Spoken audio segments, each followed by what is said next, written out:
इस साल की कुर्बानी आइंदा साल होगी, हाथ उठाइए इंशाअल्लाह। ज़रा ध्यान रखिएगा, 3 सवाल हैं, पैगाम शुरू हो रहा है। कुर्बानी में हम 5 गलती करते हैं जिससे हमारी कुर्बानी ही नहीं होती है कि जानवर के साथ अच्छा बुरा सलूक क्या है और इसका अंजाम क्या होगा। ये मेरा पहला सवाल है। जानवर में कोई हलाल कोई हराम, इसका राज क्या है, ये मेरा दूसरा सवाल है। कुर्बानी हम करने जा रहे हैं, कुर्बानी से पूरी दुनिया को क्या पैगाम मिलता है, ये मेरा तीसरा सवाल। और जानवर के साथ अच्छा बुरा सलूक क्या है और इसका अंजाम क्या होगा। जानवर को बांध दिया और उस पर निशाना ले रहा है, जानवर तड़प रहा है, गुनाह है। खड़ा जानवर से गोश्त काट लिया, जानवर तड़प रहा है, संगीन गुनाह है। जानवर को दांत से दबा करके जान से मार रहा है, नाखून से नोच करके जान से मार रहा है, चाकू से नहीं, जुल्म है, गुनाह है, पाप है। जानवर है चूटी का बिल है, उसमें आग लगा दिया। और इसी तरह से मक्खी का छाता था, उसमें आग लगा दिया, जला करके मारना जानवर को गुनाह है। जानवर के मुंह पर मारना, जानवर को दागना गुनाह है। जानते अंजाम क्या होगा। जानवर के साथ आपने बुरा सलूक किया, जहन्नम में जाना वाजिब है। जानवर के साथ आपने अच्छा सलूक किया, अल्लाह इसके बदले जन्नत में दाखिल फरमा देगा। दूसरा सवाल था, कोई जानवर हलाल कोई जानवर हराम, राज क्या है। जानवर गंदा था, गंदगी से बचाने के लिए अल्लाह ने उसको हराम कर दिया। जानवर के अंदर जहर था, अगर इंसान खा जाता तो मर जाता, इसलिए उसको हराम किया। जानवर दरिंदा था, उसको खाने के बाद आदमी भी दरिंदा बन जाता, इसलिए उसको हराम किया। जानवर शैतानी हरकत करता था, आदमी उसको खाता तो शैतानी हरकत करने लगता, इसलिए उसको हराम किया। जानवर के खाने के बाद इंसान नहीं रहता, जानवर बन जाता, इसलिए उसको हराम किया। जानवर के खाने के बाद मुसलमान नहीं रहता, इसलिए अल्लाह ने किसी जानवर को हराम किया, किसी जानवर को हलाल किया। कुर्बानी होने वाली है, बहुत शौक से देना है, आपकी हर परेशानी को अल्लाह दूर कर देगा। कुर्बानी से क्या पैगाम मिलता है।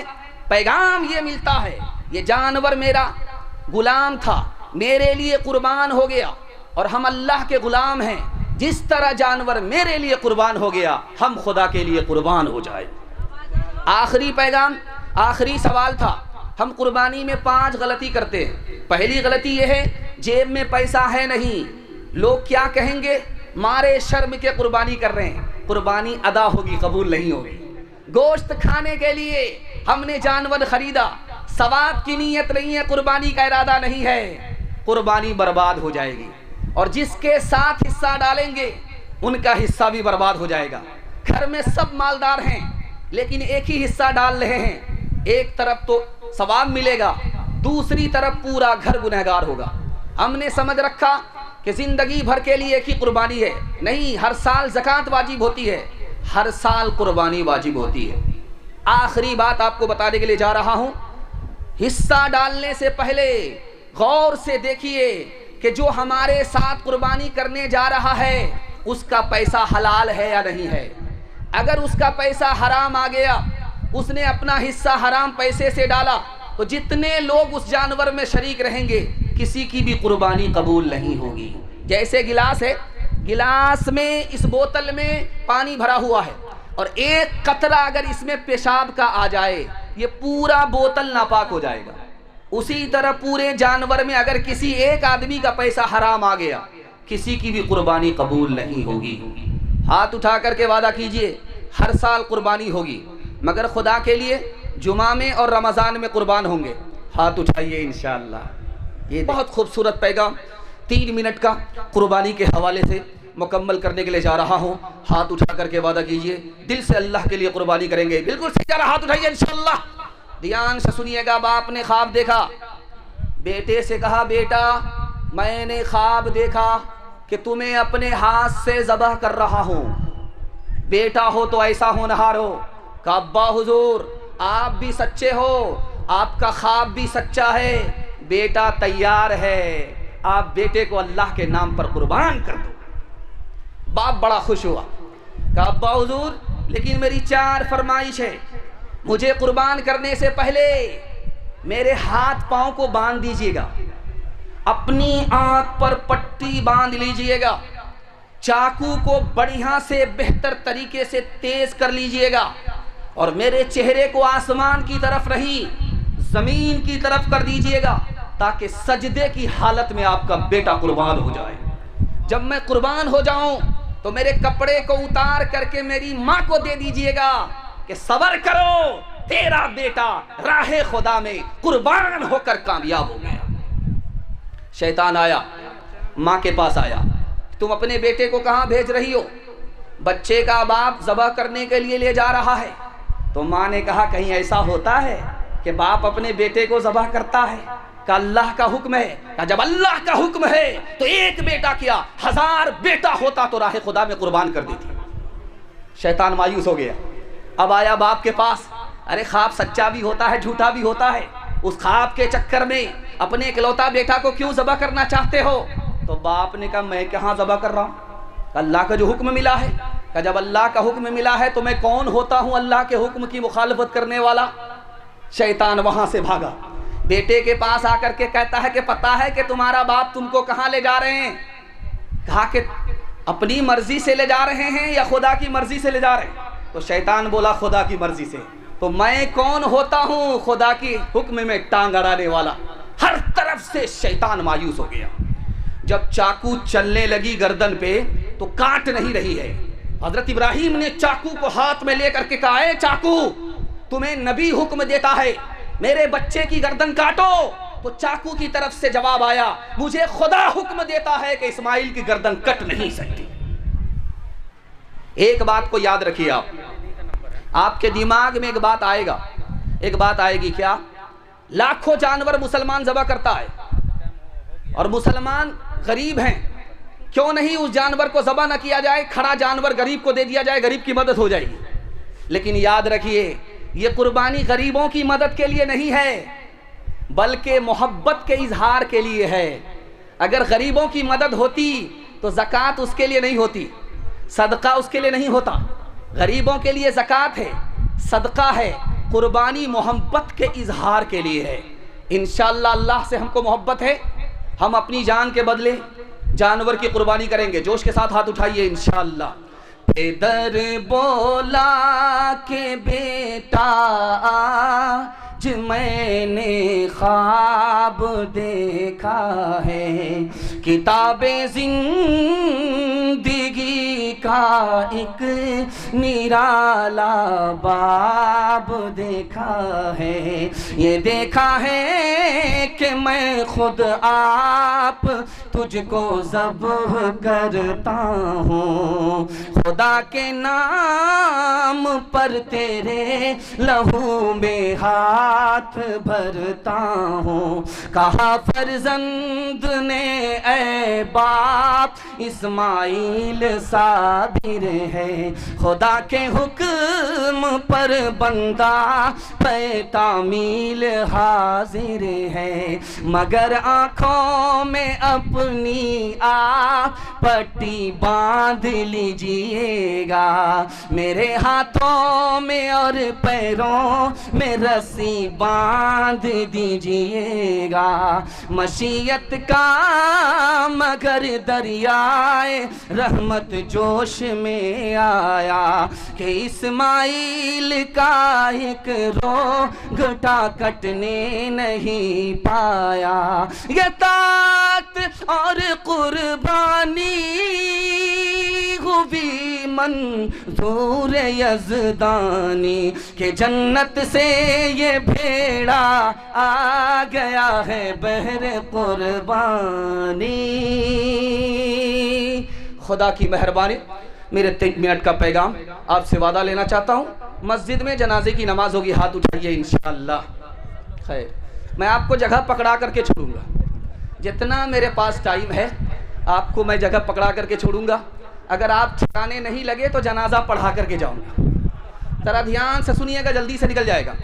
दाल रोटी खा रहा है, और धड़ाधड़ बिस्मिल्लाह बोल रहा, अल्हम्दुलिल्लाह बोल रहा, अल्हम्दुलिल्लाह बोल रहा। बगल का एक आदमी सुन रहा, अरे दाल रोटी में अल्लाह का शुक्र अदा कर रहे हो, अल्लाह की आदत बिगड़ जाएगी, तुमको रोज़ाना दाल रोटी ही खिलाएगा। मेरी आदत देखो, जब तक मुर्गा और मुझे पुलाव नहीं मिलता मैं अल्लाह का नाम नहीं लेता। कभी कभी ऐसा होगा कि आपको बुखार आएगा, सर में दर्द होगा और आपको दस्त आने लगेंगे। इसमें भी अल्लाह का शुक्र अदा करना है कि मेरे खुदा दस्त आ रहा है, सर में दर्द है, लेकिन आँख तो सलामत है, देख तो रहा हूँ दुनिया को, दिमाग तो महफूज है। अगर आँख में रोशनी नहीं होती, दिमाग सलामत नहीं होती, दिमाग सलामत नहीं होता तो कुत्ते से बदतर होते। एक बात को राज की सुनिए, आप किसी से गिलास मांगिए आपको सिर्फ गिलास देगा, लेकिन किसी से पानी मांगिए खुद ब खुद गिलास आपको दे देगा। क्या मतलब हुआ? इस राज को बहुत ध्यान से सुनिए आप। गिलास आपने मांगा, वो आपको पानी नहीं देगा, खाली गिलास देगा, लेकिन आपने जैसे ही पानी मांगा गिलास खुद ब खुद आपके पास आ जाएगा। क्या मतलब हुआ? गिलास जरिया है, पानी मकसद है। मकसद को जब आदमी मांगता है तो जरिया खुद ब खुद बन जाता है, और मकसद दीन है। अगर आप अल्लाह से दीन मांगेंगे तो दुनिया आपके कदमों में अल्लाह डाल देगा। दूसरी बात याद रखिए बहुत ध्यान से, ये बगल में आदमी बैठा हुआ है, मुझे इससे काम लेना है, तो इनको पैसा का लालच देना पड़ेगा तब मेरा काम करेगा, या अपने पावर का इस्तेमाल करना होगा, धमकी देनी पड़ेगी तब काम होगा, या रो करके गिड़गिड़ा करके आजिजी से माफी मांग करके काम निकालना होगा। अल्लाह से रुपया के बलबोते आप काम नहीं निकाल सकते, उसको तो आपसे ज्यादा पैसा है। अल्लाह को आप धमकी नहीं देते, आपसे ज्यादा पावरफुल है। अल्लाह को लालच नहीं दे सकते, अल्लाह को धमकी नहीं दे सकते। अल्लाह के आगे झुक जाइए, वो आपको हर मुश्किल में उठा लेगा। आखिरी बात सुनिए, सबसे पहला काम दुआ तावीज़ कराने से पहले सबसे पहला काम डॉक्टर से मिलिए और दुआ कीजिए। उसके बाद अगर मसला हल ना हो तब तावीज़ का सहारा लेना है। एक साहब आए दौड़े दौड़े, कहा हजरत तावीज़ दे दो, कहा मैं दुआ कर दूंगा, कहा नहीं आपको तावीज़ देना पड़ेगा, कहा मैं दुआ कर दूंगा, कहा नहीं आपको तावीज़ देना पड़ेगा। तो हजरत ने कहा कि अल्लाह ने मुझे सोनार बनाया था, लोगों ने लोहार बना दिया। मैं तो आया था लोगों को दुआ दे करके उसका मुकद्दर चमकाने के लिए, लेकिन लोग मुझसे तावीज़ मांग रहे। जैसे सोनार के पास कोई आए कि ज़रा कचिया बना दीजिए, ज़रा पसनी बना दीजिए, तो उस सोनार की नाकदरी है। वही हाल आज आलिमों का है। आलिमों से लोग दुआ नहीं लेते बल्कि तावीज़ लेते। ये बहुत बड़ी गलती है, इसलिए काम नहीं बनता। पहले दुआ, पहले दवा, उसके बाद तावीज़। हाथ उठा करके वादा कीजिए इंशाअल्लाह हर काम के लिए तावीज़ लेंगे। हाथ उठाइए इंशाअल्लाह। है गौसो कुतुब सब गुलाम उस खुदा के, नबी या वली हो उसी से है लेते। है गौसो कुतुब सब गुलाम उस खुदा के, नबी या वली हो उसी से है लेते। जिसे चाहे दे दे, जिसे चाहे ना दे, बना दे वो जिसका बनेगा मुक़द्दर। हुवल्लाहु अकबर, हुवल्लाहु अकबर, हुवल्लाहु अकबर, हुवल्लाहु अकबर। उसी के है हाथों में हाजत रवाई, उसी के है बस में ये मुश्किल कुशाई, उसी को है हासिल ये शाने अताई। हुआ है न होगा कोई उसका हमसर। हुवल्लाहु अकबर, हुवल्लाहु अकबर, हुवल्लाहु अकबर, हुवल्लाहु अकबर। मस्जिद का जलसा बड़ी तेजी के साथ अपने हिस्से के जलसे को मुकम्मल कर रहा हूँ। मस्जिद का जलसा है। मैं जो आया मस्जिद को देखा, सर से लेकर के पैर तक मस्जिद ही नजर आ रही है। ये मैंने पहली मस्जिद देखा है जो बुनियाद से लेकर के ऊपर तक मस्जिद ही नजर आ रही है। और बस्ती का हाल ये देखा है कि यहाँ छप्पर ज्यादा है, मकान है ही नहीं। दिल से दुआ निकली इन गरीबों के लिए कि अपना घर तो फूस का है, लेकिन अल्लाह के घर को कितना खूबसूरत बनाया है। अल्लाह इनको हर तरक्की से मालामाल फरमाए। दिल खुश हो गया। ध्यान से सुनिएगा, ये कुर्सी है जिस पर बैठ करके मैं बयान आपको सुना रहा हूँ। एक ज़माना था इसी हिंदुस्तान में, शाहजहां इसी कुर्सी पर बैठ करके हुकूमत किया, लेकिन वो कुर्सी लकड़ी की कुर्सी नहीं थी जिस पर बैठ करके मैं आपको तकरीर सुना रहा हूँ। वो कुर्सी किसकी थी? सोने की कुर्सी थी। उसमें मोर परिंदा था, उसकी आंख में कोहे-नूर था। इतना कीमती था कि उस जमाने में 9.5 करोड़ की कुर्सी थी। पहली बार जैसे ही वो बैठा, अभी 2 मिनट नहीं हुए सजदे में चला गया। अल्लाह से कहता है, मेरे परवरदिगार, फिरौन लकड़ी की कुर्सी पर बैठा, सर उठाया, तकब्बुर किया, मैं सोने की कुर्सी पर बैठ करके सजदे में चला गया। ये कुर्सी मेरी नहीं है, सब कुछ तेरा दिया हुआ। लाल किला जाइए, उसके अंदर आज भी एक पुरानी मस्जिद मौजूद है। 1600 ईस्वी में बनी हुई थी। 1600 ईस्वी में वो मस्जिद बनी, आज भी मौजूद है। उस मस्जिद का नाम है मोती मस्जिद। उसमें आप जाइए, आज भी वो मौजूद है। उस मस्जिद में कौन नमाज पढ़ते थे? औरंगजेब बादशाह। दुआ कीजिए अल्लाह उनकी कब्र को नूर से भर दे। इमाम मुसल्ले पर बैठे हुए हैं, बादशाह आगे। घड़ी तो देखा तो वक्त हो चुका है, इमाम इंतजार कर रहा है। इमाम से पूछा कि वक्त तो हो गया है, आप किसका इंतजार कर रहे हो? कहा हुजूर आप बादशाह हैं, आपका इंतजार कर रहा था। कहा निकल जाओ मेरी मस्जिद से, मेरा इमाम वो है जो बादशाह के लिए नहीं खुदा के लिए नमाज पढ़ाए। आजान की सदा लगी मस्जिद से, अल्लाह के रसूल घर में हैं। बीवी सामने आई, आयशा नाम है रजी अल्लाह अन्हा। आपने पूछा मन अंती, तू कौन है? कहा मैं आयशा। कहा तू कौन आयशा? कहा अबू बकर की बेटी। कहा कौन अबू बकर? कहा अबू कहाफा के बेटे। कहा कौन अबू कहाफा? डर के मारे भाग गए। बाद में आकर के पूछा या रसूल अल्लाह, मैं आपकी बीवी, आपने मुझे नहीं पहचाना? यारे गार अबू बकर को आपने नहीं पहचाना? अबू बकर के अब्बा अबू कहाफा को नहीं पहचाना? अल्लाह के रसूल का जुमला सुनिए, ऐ आयशा, जब आजान की सदा लगती है तो मैं सिर्फ और सिर्फ अपने खुदा को पहचानता हूं, किसी को नहीं पहचानता। सोने के 4 तरीके। पहला तरीका, आप चित सोते हैं, सीना ऊपर है, पीठ नीचे है, सुन्नत के खिलाफ है। क्यों? हारने वाले की हालत। अखाड़े में पहलवान टकराते हैं, जो 4 चित हो गया वो हार गया। अल्लाह के रसूल ने हारने वाले की हालत को पसंद नहीं किया, सुन्नत के खिलाफ। आदमी सो रहा, पेट के बल सो रहा है, पीठ ऊपर है, पेट नीचे है, ये भी सुन्नत के खिलाफ। क्यों? ये जहन्नम में जाने वाले की हालत है। अल्लाह के रसूल ने अपने उम्मती के लिए जहन्नमी की हालत को पसंद नहीं किया। तीसरा तरीका है, आदमी कैसे सोए? बाईं करवट पर, दिल इधर ही होता है। जब बाईं करवट पर आदमी सोता है, दिल दाब करके सोता है, तो आंख भी बंद हो जाते हैं, आंख भी बंद हो जाती है, कान भी बंद हो जाते हैं। अब मस्जिद से सदा जब लगती है अजान की तो कान में नहीं पहुंचती, इसलिए सुन्नत के खिलाफ। और जब आदमी दाएं करवट पर सोता है, ये सुन्नत के मुताबिक। क्यों? दिल लटक गया, कान खुले हुए हैं, आंख बंद है।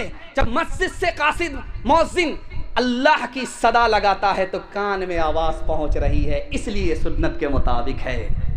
जोहर को असर में पढ़ेंगे, हाथ उठाइए, बिल्कुल सही जा रहा है। ये देखिए, आखिरी बात, आपका दिल बहुत मजबूत होगा, नमाज पढ़ने में आपका दिल बहुत ज़्यादा लगेगा। ध्यान से सुनिए, हमारे नबी मेराज में गए। मेराज कहाँ है? अर्श पर। अर्श के बाद कोई दुनिया नहीं है। ज़मीन से उठे आसमान पर, आसमान से निकले अर्श पर, अर्श के बाद कोई दुनिया नहीं है। वहाँ गए तो नमाज मिली। कैसे मिली? आपको बहुत खुशी होगी, आपका दिल बहुत मजबूत होगा। कैसे मिली? एहसास हुआ, ऐ मेरे परवरदिगार, तूने अपने बंदे को ज़मीन से उठाया, आसमान पर लाया, आसमान की बुलंदी से ऊपर ले गया, अपने पास बुला लिया। लेकिन मेरा उम्मती कैसे तुम्हारे पास पहुंचेगा? तो अल्लाह ने नमाज का तोहफा दे दिया, तुम्हारा उम्मती सजदे में होगा, खुदा तक पहुंच जाएगा। इंशाअल्लाह जीते जी मरते मरते नमाज पढ़ेंगे, हाथ उठाइए इंशाअल्लाह। रमज़ान में पकड़ेंगे, बाकी साल छोड़ेंगे, हाथ उठाइए इंशाअल्लाह। मैं अंधेरों से बचाला या था अपने आप को, मेरा दुख ये है कि मेरे पीछे उजाले पड़ गए, ताक में बैठा हुआ बूढ़ा कबूतर रो दिया, जिसमें डेरा था उसी मस्जिद में ताले पड़ गए। कोई वारिस हो तो आए और आकर देख ले, जिल्ले सुबहानी की ऊंची छत में जाले पड़ गए। बड़ी जल्दी से जलसा निकल रहा, मोहब्बत में सुन रहे, ज़बान की रफ्तार बता रही है। अल्लाह इस मोहब्बत को सलामत रखे। तीसरा पैगाम कुरान के हवाले से आप लोग सुनने के लिए तैयार हैं? एक बार जोश के साथ हाथ उठाइए इंशाअल्लाह। कौम का बच्चा मदरसे में, अपना बच्चा स्कूल में, हाथ उठाइए इंशाअल्लाह। खैर, माशाअल्लाह। ध्यान से इसको सुनिएगा। उस्ताद पढ़ा रहे हैं, बादशाह आया, देखा कि बच्चे कुरान पढ़ रहे हैं। 10,000 रुपया सोने का सिक्का उस्ताद को दे दिया। उस्ताद कहने लगा, हुजूर कौन सा बड़ा काम किया मैंने, इतना बड़ा इनाम दे दिया। कि आज के बाद कोई बच्चा तुम्हारे पास पढ़ने के लिए नहीं आएगा। अब वो हाथ जोड़ करके खड़ा हो गया, हुजूर मैंने क्या गुनाह किया? कहा कुरान के मुकाबले तुमने 10,000 रुपया को बड़ा समझा, इसलिए अब तुम उस्ताद के लायक नहीं हो। एक बात सुनिए खास तौर पर, आप मस्जिद में जाइए तो देखिएगा कि मुसल्ला होता है। वो मुसल्ला किसके लिए होता है? इमाम साहब के लिए स्पेशल। एक मुसल्ला किसके लिए होता है? मौजिन साहब के लिए स्पेशल।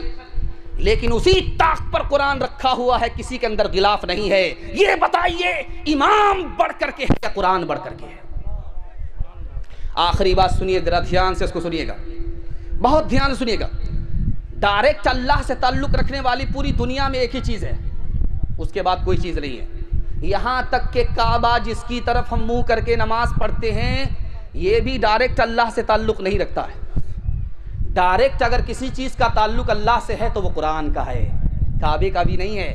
काबा मखलूक है, कुरान अल्लाह की सिफत है। काबा ख़त्म हो जाएगा, कुरान कभी ख़त्म नहीं होगा। एक बात सुनिए ध्यान से, शादी हो गई 1 साल हो गया, शादी हो गई 2 साल हो गया, बाल बच्चे नहीं है।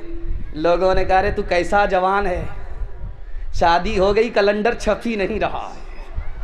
अब बेचारा मुंह छुपा करके चल रहा है कि यार कितने को जवाब दे, कितना मुंह छुपाए। कबूलियत की घड़ी घूम रही थी, अल्लाह से कहता मेरे परवरदिगार बेटा ना सही एक बेटी ही दे दो, वादा करता हूँ जब उसकी शादी होगी तो दुनिया की हर दौलत से उसको माला माल करके ससुराल भेजूंगा। कबूलियत की घड़ी घूम रही थी, दुआ कबूल हो गई, बेटी मिल गई। लेकिन ठीक जब बेटी जवान हुई, शादी का वक्त आया, जेब में फूटी कौड़ी नहीं। बड़ा मायूस के होगा तो क्या होगा, दौड़ा दौड़ा आया, इमाम शाफी के पास आया रहमतुल्लाह अलैह, अल्लाह उनको पूरी मिल्लत की तरफ से जज़ाए खैर दे। कह रहे क्यों परेशान हो? कहा हुजूर गज़ब हो गया, मैंने अल्लाह से वादा किया था बेटी की शादी पर दुनिया की हर दौलत से उसको नवाजूंगा, जेब में फूटी कौड़ी नहीं है, रुपया पैसा नहीं है, सोना चांदी नहीं है, ज़मीन मकान नहीं है। कह रहे अल्लाह की सबसे बड़ी दौलत तुम्हारे पास मौजूद है, तू क्यों परेशान होता? कहा हुजूर कौन सी दौलत? कहा जब बेटी तुम्हारी रुखसत हो शादी के बाद तो कुरान के साथ उसको रुखसत कर दो, दुनिया की कोई दौलत कुरान के मुकाबले में नहीं आ सकती। हाथ उठा करके वादा कीजिए, इंशाअल्लाह अखबार रोज पढ़ेंगे, कुरान कभी कभी। शोर है हो गए, शोर है हो गए, दुनिया से मुसलमान आबूद। शोर है हो गए, शोर है हो गए, दुनिया से मुसलमान आबूद। हम ये कहते हैं कि थे भी कहीं मुस्लिम मौजूद, वो ज़माने में मुअज़्ज़ज़ थे मुसलमान हो गए, और हम खार हुए तारिके कुरान हो गए, और हम खार हुए। आखिरत के हवाले से 3 मिनट का पैगाम मुकम्मल जोश के साथ सुनने के लिए तैयार हैं? दोनों हाथ उठाइए इंशाअल्लाह। बेटा की शादी फ्री में नहीं होगी, हाथ उठाइए इंशाअल्लाह। खैर तो 4-5 लोग तो बार बार पकड़े जा रहे हैं। खैर ध्यान से सुनिएगा, बैतुल खुला में लोटा रखा हुआ रहता है, उसमें लोग टोटी से पानी निकालते हैं, बैतुल खुला में पेशाब के बाद पखाने के बाद उसको धोते। आदमी बैतुल खुला में गया, लोटा में पानी लेने ही वाला था कि बिच्छू ने लोटे में डंक मारा। बिच्छू ने मारा, दुनिया के बिच्छू ने डंक मारा तो लोटे का पानी इस तरह खोलने लगा जैसे हांडी का पानी खोलता है। दिखाना यह है कि दुनिया के बिच्छू का यह हाल है, जहन्नम के बिच्छू का क्या हाल होगा। एक आदमी घास काट रहा था, जैसे मकई में घास हो जाती है उसको काट करके बकरी के लिए लाते हैं, तो पहले घास को पकड़ते हैं, उसके बाद कचिया चलाते हैं। घास को पकड़ा, उसके बाद कचिया चलाया, तो जैसे ही घास को पकड़ा वो सांप हाथ में आ गया, कचिया जो चलाया आधा सांप कट गया।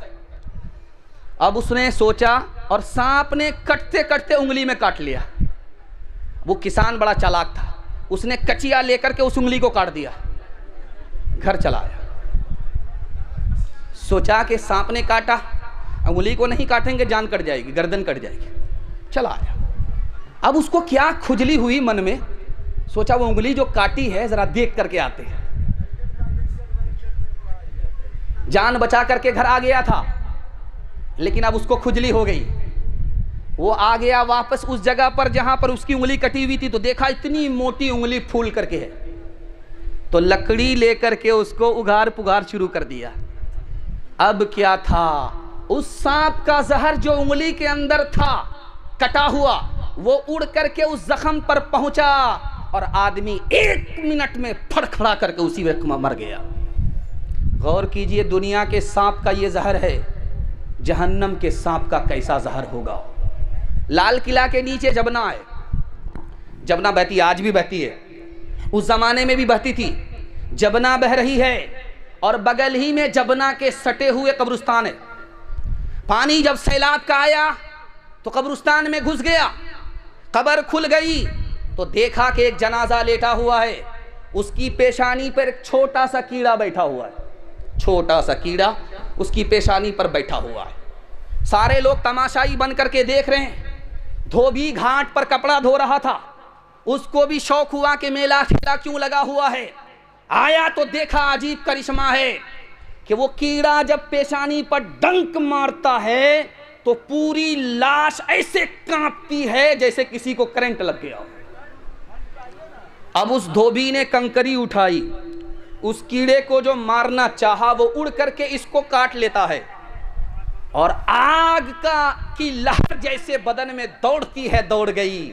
जैसे जहर का असर पूरे जिस्म में होता है, पूरे जिस्म के अंदर हुआ। 3 दिन के अंदर उस कीड़े की डंक की वजह से यह आदमी मर गया। अब बताइए कि दुनिया के कीड़े का जहर यह है, कब्र के कीड़े का जहर कैसा होगा। आप अक्लमंद आदमी हैं, मौत से पहले मौत की तैयारी करेंगे इंशाअल्लाह। हाथ उठाइए, दुनिया के चक्कर में दीन को बर्बाद नहीं करेंगे, हाथ उठाइए इंशाअल्लाह।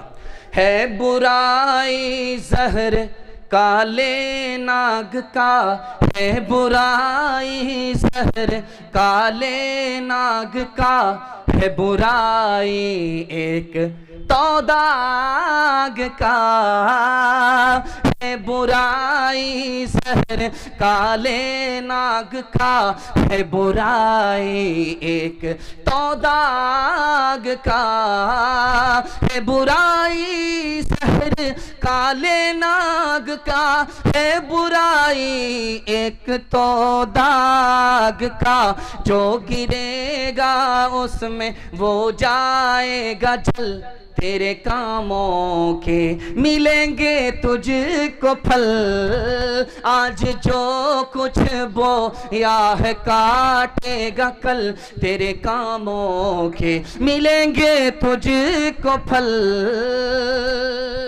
मसनदे रसूल पर बैठा हुआ हूं मैं।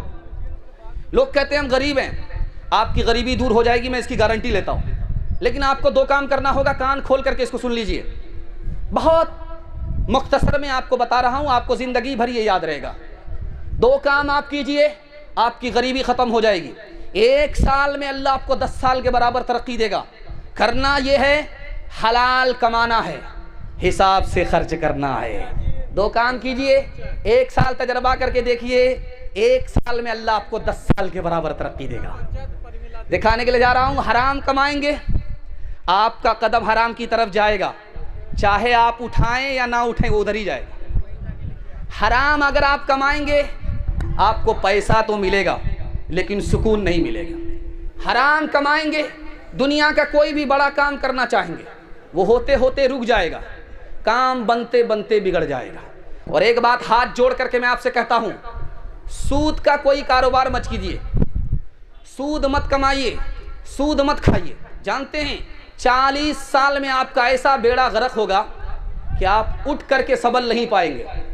और सूद का पैसा हलाक होगा ही, लेकिन सूद का पैसा जो आपने अपने घर में लगाया दूसरे पैसे के साथ वो भी बर्बाद हो जाएगा। जुआ खेलने पर इस्लाम ने मना क्यों किया, जुआ खेलने को गुनाह क्यों कहा, दिखाने के लिए जा रहा हूं। जब आदमी जुआ खेलता है तो एक का फायदा होता है, 10 का नुकसान होता है। इंसान और मुसलमान वो हो ही नहीं सकता जो दूसरे का नुकसान करे अपना फायदा करे। इसी तरह शादी का मौका है, बाप बोल रहा है बेटा खामोश है, हमको कुछ नहीं चाहिए, गाड़ी दे दीजिएगा, आप ही का दामाद आएगा जाएगा, हमको कुछ नहीं चाहिए, डबल डबल सामान दीजिए, आप ही का दामाद आराम करेगा, आप ही की बेटी आराम करेगी। ये जो जोड़ा मिला, ये जो सामान मिला, ये जो नगद मिला, ये भी हराम है। बेटी वाला दबाव में देता है, मुकम्मल खुशी से नहीं देता। आप जान रहे हैं अगर आपने रोला करके लिया है आपको खुद रोना पड़ेगा, आपने 1 गुना लिया है आपको 10 गुना देना पड़ेगा। और इस तरह से जानते हैं बेटी पर 5-5 जुल्म लोग ढा रहे हैं। अभी आपने एक शायर से सुना कि 4 लाख लड़की गैर के साथ भाग गई, क्यों भागी ये राज आपको बता रहा हूँ। जब बेटी पैदा होती है तो आप मिठाई नहीं बांटते, जब बेटा पैदा होता है तो आप मिठाई बांटते हैं। जब बेटी पैदा होती है तो आप उसको दूसरे का धन समझते हैं, जब बेटा पैदा होता है तो उसको अपना धन समझते हैं। जब बेटी पैदा होती है उसको तालीम आप नहीं दिलाते, चूल्हे पर रखते हैं। जब बेटा पैदा होता है तो उसको दिल्ली से लेकर के पंजाब तक आप तालीम दिलाते हैं। और जब बेटा पैदा होता है आप हज पर जाते हैं तो सारी ज़मीन सारी जायदाद बेटा को लिख करके जाते हैं, बेटी को कंगाल करते हैं। और जब समाज बेटी से शादी करता है इससे पहले डिमांड करता है, इसी डिमांड ने औरत से ईमान को भी छीन लिया, आबरू को भी छीन लिया। अब बताइए घाटे का सौदा है या नफ़े का सौदा है? हाथ जोड़ करके मैं आपसे कहता हूँ, आप दुनिया पर मेहरबान होंगे, खजाने गैब से दे करके अल्लाह आप पर मेहरबान होगा। हाथ उठा करके वादा कीजिए किसी बेटा की शादी लेन देन से नहीं करेंगे, सुन्नत के मुताबिक करेंगे। हाथ उठाइए इंशाअल्लाह। बेटा पर करम, बेटी पर सितम करेंगे, हाथ उठाइए इंशाअल्लाह। औरत ने जन्म दिया मर्दों को, मर्दों ने उसे बाजार दिया। जब जी चाहा मसला कुचला, जब जी चाहा धुतकार दिया। मर्दों के लिए हर जुल्म रवा, औरत के लिए जीना भी सजा। मर्दों के लिए हर ऐश का हक, औरत के लिए रोना भी खता। औरत के लिए रोना भी खता। मर्दों के लिए लाखों सीजे, औरत के लिए बस एक चिता। औरत ने जन्म दिया मर्दों को, मर्दों ने उसे बाजार दिया। देखिए बहुत बड़े मुकर्रिर आपके बीच आ चुके हैं। काले कपड़े पर मत जाइए, बहुत बड़ा जादू है ये। ज़रा ध्यान से सुनिएगा, 3 पैगाम सिर्फ 5 मिनट का आपकी खिदमत में ला रहा हूँ। यहाँ से लेकर के वहाँ तक सुनने के लिए तैयार है? जोश के साथ हाथ उठाइए इंशाअल्लाह। आपके घर में कच्चा अंडा होता है, उसको आप तोड़िए, शराब में डालिए, वो अंडा ऐसे टाइट हो जाएगा जैसे चूल्हे पर हांडी में उबला हुआ अंडा। आप अक्लमंद आदमी हैं, आपकी आंख से पट्टी हटा रहा हूं, गौर कीजिए, शराब जब अंदर जाएगी तो अतड़ी का क्या हाल होगा। आपके घर में गोश्त है, गोश्त का 1 टुकड़ा पानी की बोतल में डालिए, दूसरा टुकड़ा आप किस में डालिए? शराब की बोतल में, 3 दिन छोड़ दीजिए, जिस टुकड़े को आपने शराब की बोतल में डाला है वो पीला पड़ जाएगा, चर्बी की तरह हो जाएगा। हलक के नीचे अगर गिलास की गिलास शराब आएगी तो अतड़ी का क्या हाल होगा। आप किसान आदमी है, पेट पर मशीन, पीठ पर मशीन होती है, उसमें आप दवाई घोल करके स्प्रे करते हैं। 99 बूंद पानी की डालिए, 1 बूंद शराब की डालिए, फूल पर स्प्रे कीजिए, 10 दिन देखिए फूल मुरझा जाता है। अगर गिलास की गिलास शराब अंदर आएगी तो इस फूल का क्या हाल होगा। हाथ जोड़ करके मैं अपने जवानों से कहता हूँ, न पीना है न किसी को पिलाना है। हाथ उठा करके वादा कीजिए, अगर कोई पिलाए तो छोड़ना नहीं, हाथ उठाइए। खैर, रशीद नाम का चपरासी था, उसको मालिक ने ताना मारा कि तुम दारू पीने की वजह से चपरासी हो, अगर तुम दारू छोड़ देते तो कहाँ से कहाँ पहुँच जाते। उसका जवाब सुनिए कि हुजूर मुझे क्या फ़र्क पड़ता है, जब मैं दारू नहीं पीता हूँ तो चपरासी रहता हूँ, जब मैं दारू पी लेता हूँ सर पर नशा आता है तो अपने को प्रधानमंत्री समझता हूँ, चपरासी नहीं समझता। जो अक्ल खरी थी की है खोटी इसने, अच्छे अच्छों से छीनी है रोटी इसने, मस्तों पे शराफा का है मस्ती लाई, पतलून को कर दिया लंगोटी इसने, पतलून को कर दिया। औरत और बच्चे के हवाले से पैगाम 3 मिनट में गुजर जाएगा, सुनने के लिए यहाँ से लेकर के वहाँ तक तैयार हैं। औरत को सर पर बिठाएंगे, हाथ उठाइए इंशाअल्लाह। खैर, हुकूमत चली जाएगी, ध्यान से सुनिएगा। 1987 में टाइम्स ऑफ इंडिया एक पेपर निकलता है 1987 में, उसमें क्या लिखा हुआ था, ये फैशन का दौर है, लड़का भी फिल्मी हीरोइन, लड़का भी फिल्मी हीरो, लड़की भी फिल्मी हीरोइन। फिल्म का इतना जोर है, दिखाने के लिए जा रहा हूँ। 1987 में टाइम्स ऑफ इंडिया ने लिखा, 10 लोग बैठे हुए थे, उसमें किसी ने कहा यार मुल्क का सदर किसको होना चाहिए, मर्द को या औरत को। तो 8% लोगों ने कहा कि औरत को होना चाहिए, मर्द से बेहतर औरत है। उसमें 31% लोगों ने कहा औरत से बेहतर मर्द को सदर होना चाहिए। उसमें 49% हमारी तरह पागलों ने कहा कि औरत मर्द में कोई फर्क नहीं है। दूसरा नमूना आपको दिखाने के लिए जा रहा हूं। बेंगलोर में 1996 में कारपोरेशन का इलेक्शन हुआ, उसमें मुमताज़ बेगम हार गई।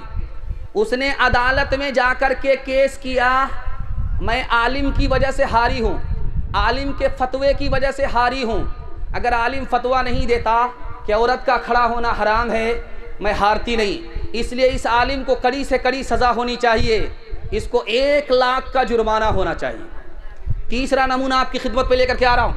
1966 में अमेरिका ने मोरनी नाम के ताजिर ने ऐलान दिया, जो औरत अंडे पर बैठेगी 1 महीना उसको $100 मिलेगा, और जब अंडे से बच्चा निकाल देगी तो उसको 1000 रुपया इनाम मिलेगा। औरत को अमेरिका ने कहां पहुंचाया, इस्लाम के दामन में औरत को इज्जत मिलती है, ईमान की भी हिफाजत होती है, आबरू भी सलामत होती है। जैसा शौहर वैसी बीवी, दिखाने के लिए जा रहा हूं। बीवी से कहता है दुपट्टा ओढ़ करके बुर्का पहन करके बाहर मत निकलो, मुझको बुर्का पसंद नहीं है, दुपट्टा पसंद नहीं है। चंद दिन के बाद बीवी किसी यार के साथ भाग गई। अब रो करके पुलिस वाले से कहता है ये भी गई वो भी गई। हाथ जोड़ करके मैं आपसे कहता हूँ, हुकूमत तो चली गई है, औरत को बेपर्दा मत छोड़िए, औरत भी चली जाएगी। हाथ उठा करके वादा कीजिए, ईमान की भी हिफाजत करेंगे, आबरू की भी हिफाजत करेंगे। जिस्म पर लिबास की कमी अजीब लगती है, मुझे अमीर बाप की बेटी गरीब लगती है, जिससे आंचल भी नहीं सर का संभाला जाता, उससे क्या खाक तेरे घर की हिफाजत होगी। क्या गुजरी एक पर्दा के मुखालिफ रो रो के पुलिस से कहते थे, क्या गुजरी एक पर्दा के मुखालिफ। रो रो के पुलिस से कहते थे, क्या गुजरी एक पर्दा के मुखालिफ,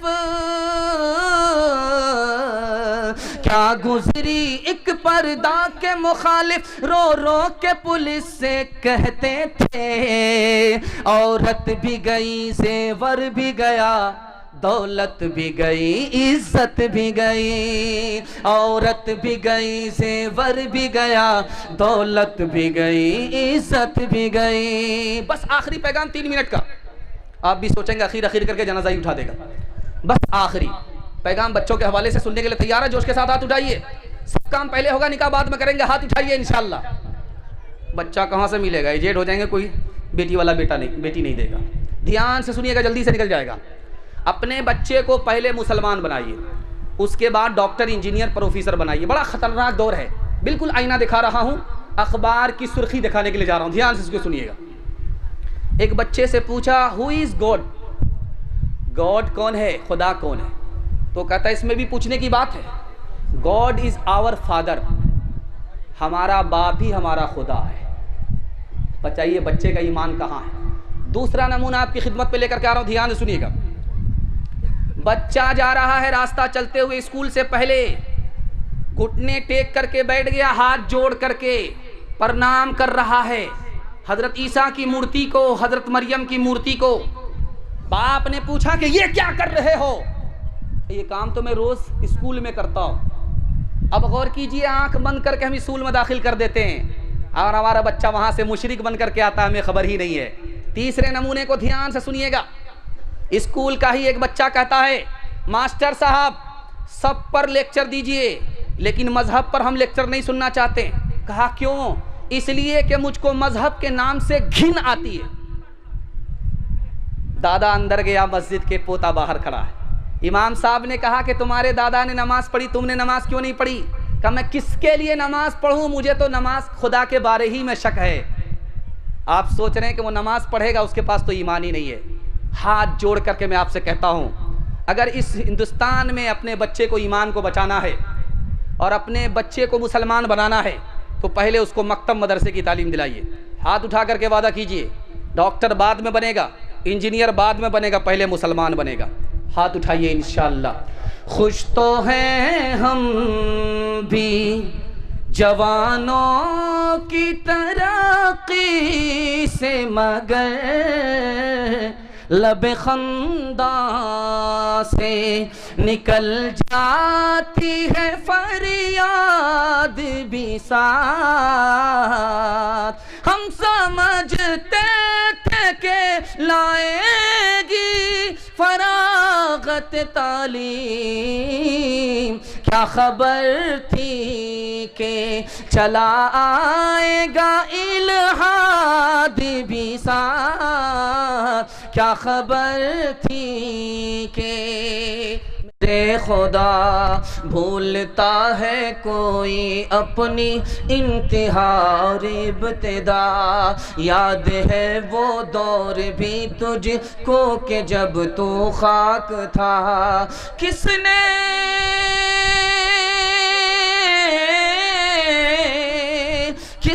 अपनी सांस से तुझको मुनव्वर कर दिया।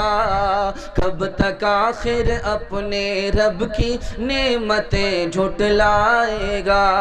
कब तक आखिर अपने रब की नेमतें झुटलाएगा?